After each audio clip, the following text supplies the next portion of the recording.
welcome back to the channel. And just before we get started, I want to wish you all a happy new year, of course, and indeed a happy new decade.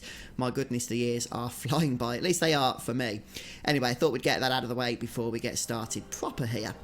So, just a warning for those of you that are watching this video, if you haven't seen the new leaked demo that's been put available online for the upcoming Final Fantasy VII Remake, then you might want to switch off now, as I am going to be talking about some spoilery points from that leaked demo, and it does cover information that we're not yet aware of, or weren't aware of until that demo leaked, including new story points that were not present in the original Final Fantasy VII.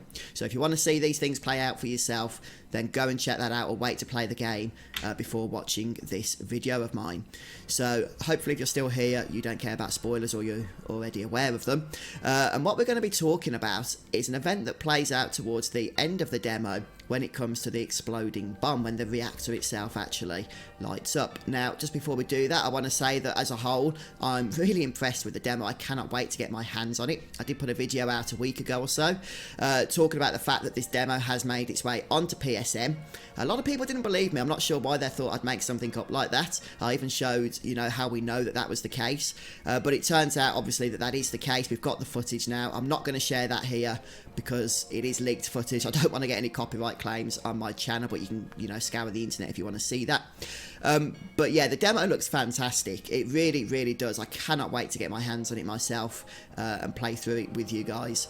And even though some of the dialogue's cheesy, as we expected it to be, we've seen that from the various trailers, I've got to say I really like the dynamic of the characters, especially Jessie. I think Jessie could very easily become one of my new favourite characters of Final Fantasy VII.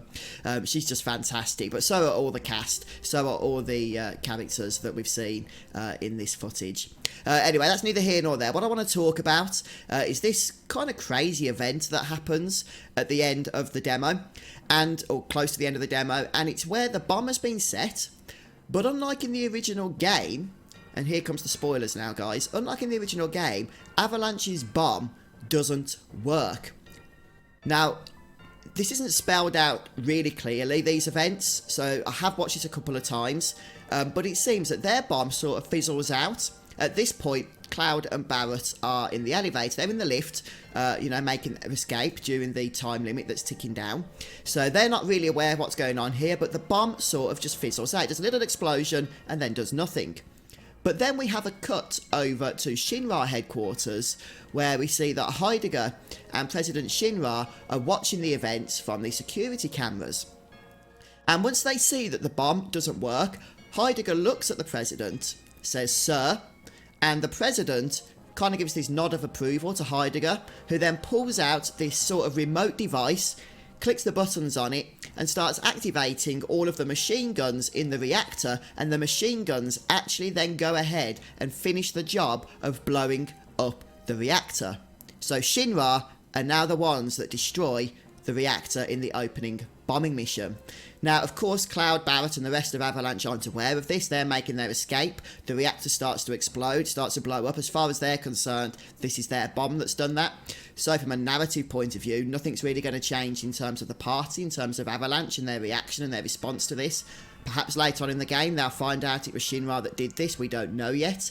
But as of right now, the party still believes it was their bomb that blew up the reactor, and of course kills a load of innocent people who are in the vicinity. This is actually important because in the original game, this was something that the party had to contend with, they had to deal with, not in the immediate aftermath when they're trying to make their escape and lay low and stuff, but later on, it is brought up about the fact that lots of innocent people were killed when Avalanche blew up that reactor, and they have to deal with that, you know, their own moral choices, and, you know, that was for the good of the planet, that was for the good of the many, and they have to deal with whether that was the right decision, whether that was the right thing for them to do. And I think a few people are concerned now, reading through various forums and the comments on the YouTube videos of these leaks and stuff, that perhaps if Avalanche go ahead and find out that they weren't responsible, that it was the Shinra that went ahead and blew up the reactor in the end, it's going to minimise some of the reconciliation, some of the dealings with those choices that they made that occurred in the original game. But I'm really interested in hearing your thoughts about this.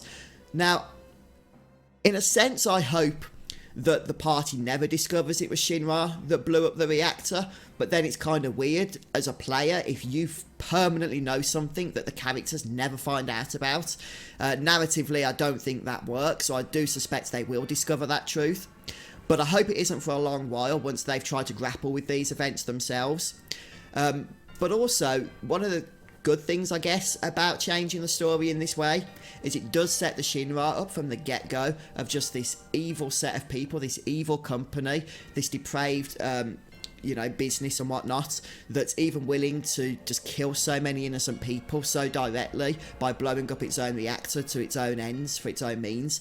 Now, we're not exactly sure of the reason why Shinra are behaving in this way in the remake. It's something to do, we think, with the war with Wutai, and they're trying to rally people to their cause, and they're perhaps going to be putting out some kind of propaganda that Avalanche is working in cohorts with Wutai, and so they want to see, this destruction brought to the public eye. But that'll all play out, I'm sure, as the remake, as we continue to play through it once the full game comes out. But yeah, what do you think about this change? Because I think it could have potentially wide-scale implications that in the remake the party is no longer responsible for the blowing up of that reactor, even if at this point in time they still believe that they are responsible. They're not. It is the Shinra themselves that have done this. It's an interesting development. Why have Square gone this route? Hopefully it's for the greater good of the game and for the story that they're progressing with as they, bring us the remake over the original, because since we know they're fleshing things out. But overall, I'm very, very impressed with the remake. The demo that I've watched looks fantastic. It looks so much fun. I cannot wait to get my hands on it. But please do share your thoughts down in the comments below. And for more Final Fantasy VII Remake updates, make sure you stay tuned to the channel. And I'll see you next time.